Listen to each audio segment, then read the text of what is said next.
திமுக யார் தலைவரா இருக்கீங்க? 50,000 கோடிக்கு எப்படி சார் டாஸ்மாக்ல மதுபானம் விற்பனை பண்ணிட்டு இருக்கீங்க?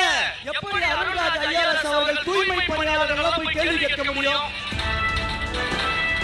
அப்ப உங்ககிட்ட கமெண்ட் பண்ணாம யாருக்கு கமெண்ட் பண்ண முடியும்?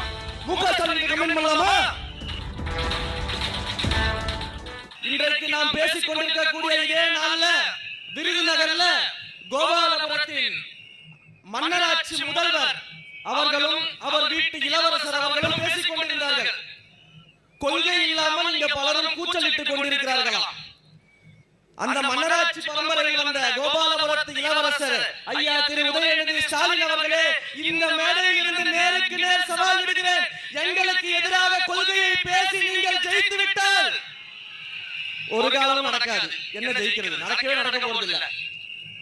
சரி, அதிகமா நம்ம கொள்கை எல்லாம் சொல்லிட்டாங்க. ஒரே ஒரு விஷயத்தை